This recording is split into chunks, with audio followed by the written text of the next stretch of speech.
और लोगों को क्या होगा, क्या कहें? सरकार को तो मैं यही कहूँगा, ये अच्छा काम करने का आपके पास मौका है। आप जो उद्देश्य लेके सरकार बनाए हैं, जो मुझे समझ में आता है एक सामान्य भारतीय नागरिक के नाते, कि आपके अनेक उद्देश्य है, उसमें एक उद्देश्य है जो पिछड़े हैं उनको उठाना, उनको अपनी जगह, उनका सम्मान दिलाना। और संविधान में भी लिखा है कि हमें जीने का, सम्मान पूर्वक जीने का और सम्मान पूर्वक मरने का अधिकार है। Life with dignity and life with death with dignity. तो सरकार को मैं यही कहूँगा कि आज आपके हाथ में मौका है कुछ कर गुजरने का। जो श्रमिक संगठन के लॉस थे, उसमें जो सुधार किया था 1952 में बाबा साहब अम्बेडकर ने, जब वो कानून मंत्री थे, उसके बाद उसमें किसी प्रकार का सुधार नहीं है। आज उनकी सामाजिक सुरक्षितता उन्हीं के पैसों से प्रदान करने का ऐतिहासिक अवसर हमारे आदरणीय प्रधानमंत्री नरेंद्र जी मोदी के पास है।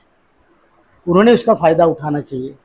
हमारे लोगों को गर्त से निकालकर एक सम्मानजनक ज़िंदगी प्रदान करने के लिए उन्होंने कुछ कदम उठाने चाहिए, अच्छे निर्णय लेने चाहिए। तो ये आने वाली पीढ़ियाँ भी उनको दुआएं देती रहेगी। इतना ही कहूँगा। सर, आप लोगों की बात पार्लियामेंट के अंदर कई जिम्मेदार सांसदों ने उठाया। क्या सांसद संसद के अंदर जो भी पटल पे बातें होती है वो रिकॉर्ड होती है, उसके उसके ऊपर कार्रवाई होती है? ईपीएफ 95 के ऊपर क्यों नहीं आखिर काम हो रहा है? देखिए, हमने आज तक मैंने देखा है तकरीबन 100 सांसदों ने हमारा प्रश्न अलग अलग पार्टियों के संसद में उठाया है। राज्यसभा में, लोकसभा में, दोनों तरफ मुद्दे उठे हैं। उसके बाद तकरीबन 250 या पौने 300 सांसदों के हमारे पास लिखित पत्र है सपोर्ट के। सारे ट्रेड यूनियन जितने हैं भारत में, उन सभी के पत्र हैं हमारे समर्थन के लिए। सभी कुछ, मतलब दिखने में ऑन द पेपर सब कुछ ठीक लग रहा है, लेकिन सरकार की इच्छा शक्ति अभी तक नज़र नहीं आ रही है। वो नज़र आनी बहुत ज़रूरी है। और इसीलिए मैं आपके माध्यम से हाथ जोड़ के आदरणीय प्रधानमंत्री जी को ये दरख्वास्त करूँगा कि इसमें स्वयं अपना लक्ष्य दे, अपना ध्यान इस पर केंद्रित करे और हमारा काम करे। मेरा आखिरी सवाल है हमारे साहब, जैसे कल आप धरने पे बैठेंगे, आपके पास सांसद भी आएंगे, मंत्री भी आएंगे, तो इस बार भी जैसे पहले भी हमारे गुमराह किया गया, अगले दिन आपकी बात हुई थी, अगले दिन उठाया जाएगा, तो कहीं ऐसा तो नहीं आप लोग उसी बीच में धरना खत्म कर दें? नहीं, देखिए, हमने 2 दिन के धरने की नोटिस दी है, जो कि कल और परसों होगा। कल का धरना कितना बड़ा होता है इसके ऊपर अवलंबन है। अगर ज़्यादा लोग आते हैं, पुलिस अगर कुछ करते हैं, धरना तो हम करेंगे। और हमने परमिशन ली है, बाकायदा परमिशन। तो धरना करेंगे, शांतिपूर्ण ढंग से करेंगे। आसपास के लोगों को क्या कहेंगे जो 100 किलोमीटर के आसपास ईपीएफ 95 के पेंशनर है आने के लिए कल जंतर मंतर पे? मैं तो उनको ये कहूँगा, भाई ये अवसर है, जागो, स्वाभिमान की ज़िंदगी जीने का एक मौका आपके पास है। आप घर में बैठेंगे तो भी आपकी पेंशन बढ़ेगी जब सबकी बढ़ेगी, लेकिन वो आपको दिया हुआ, योद्धाओं ने दिया हुआ दान होगा। क्यों ना आप खुद योद्धा बने और उस दान का हिस्सा बने, उस विजय का हिस्सा बने। विजय का हिस्सा बनना आपके ज़िंदगी में एक ही बार ये अवसर है, इसको आप छोड़िए नहीं। मरना सबको है, हम सब मर रहे हैं, लेकिन क्या करके मर रहे हो, इसको बहुत इम्पोर्टेंट है। घर में बैठ के 1 दिन या 2 दिन कुछ ज़्यादा आप काम नहीं कर रहे हो, लेकिन यहाँ आकर जब आप लड़ोगे तो लाखों लोगों की लड़ाई में आपका बहुत बड़ा योगदान होगा। इसलिए आप आइए, अपनी लड़ाई है, खुद की लड़ाई। तो केंद्रीय कार्यकारिणी की मीटिंग है, पूरे देश से जो हमारे स्टेट लीडर्स हैं, स्टेट के राष्ट्र अध्यक्ष, सेक्रेटरी, उसके बाद कोऑर्डिनेटर, उपाध्यक्ष, ये सब लोग यहाँ पे आए हुए, तकरीबन 100 प्रतिनिधि है, 22 राज्यों के लोग आए हुए हैं। और इन सब में एक चर्चा बैठक है जो हमने अब तक किया, अपने अपने स्टेट में लोगों ने क्या किया, क्या उसकी डिफ़िकल्टीज़ है, कुछ अड़चने हैं। तो ये हमारे जो इंटरनल प्रॉब्लम होते हैं वो भी सॉल्व होते हैं। और आगे आने वाली तारीखों में हम क्या करेंगे, कैसा करेंगे, इसके ऊपर भी चर्चा होती है।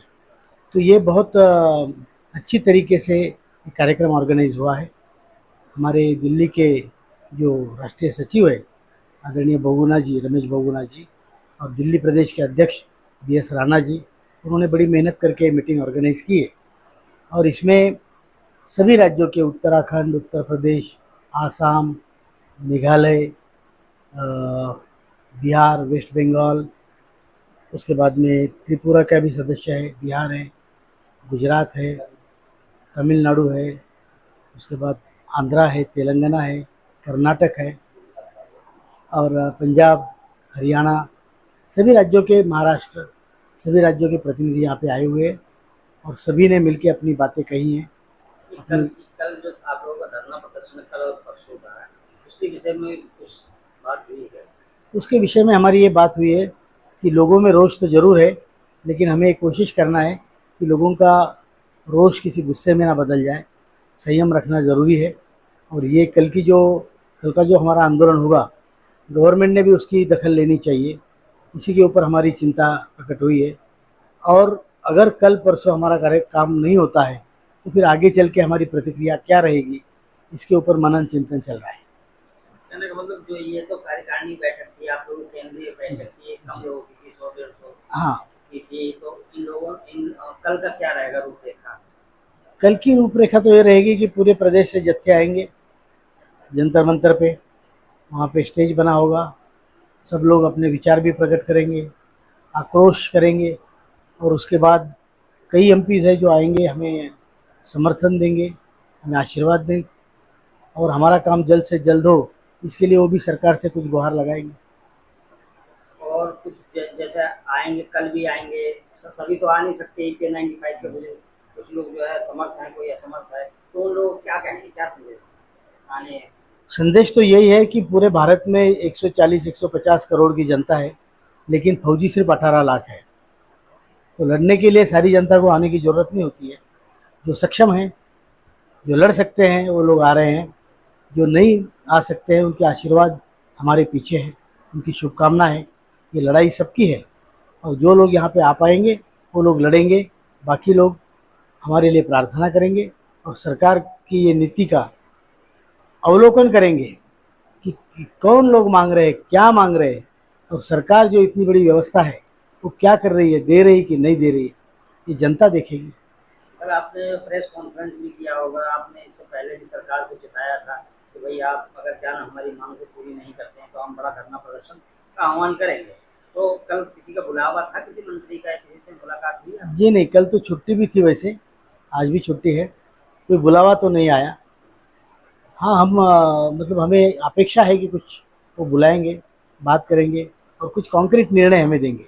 सरकार के लिए क्या कहेंगे? इतने दिनों से आपको घुमा रहे हैं, 7-8 सालों से, बड़े बुजुर्गों को, अगर देश का बुजुर्ग भी इस तरह देश के अंदर वो होगा तो தங்களுக்காக ஏறத்தாழ 3 ஆண்டுகளாக போராடி கொண்டிருக்கிறார்கள். பல்வேறு மக்கள் பல்வேறு பிரச்சனையாக போராடி கொண்டிருக்கிறார்கள். நாமெல்லாம் பென்ஷனுக்காக போராடி கொண்டிருக்கிறோம். எல்லா பகுதியை சார்ந்தவர்களை காட்டிலும் வயது முடிந்தவர்களாக பல்வேறு உறவுகளை प्रियकुड़ी नहीं உள்ளவர்கள். चंदन है इस देश की माटी, तपोभूमि हर ग्राम है, हर बाला देवी की प्रतिमा, बच्चा बच्चा राम है, बच्चा बच्चा राम है। बोलो भारत माता की जय। Thank you Viresh Kulkarni. वीरेश नया चेहरा है, लेकिन ये करना और ये बहुत completion of financial literacy program. So as a result, financial awareness will improve. So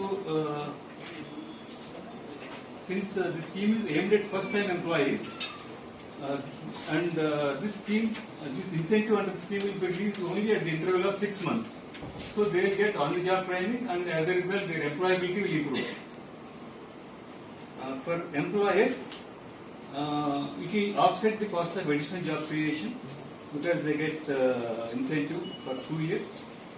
Then because this incentive under the scheme will be released only after 6 months. So attrition is expected to reduce and there will be more coverage of employees under Social Security Net. So these are the benefits of the scheme. Next. Yeah. So Part A, this is about Part A. Who are eligible under Part A?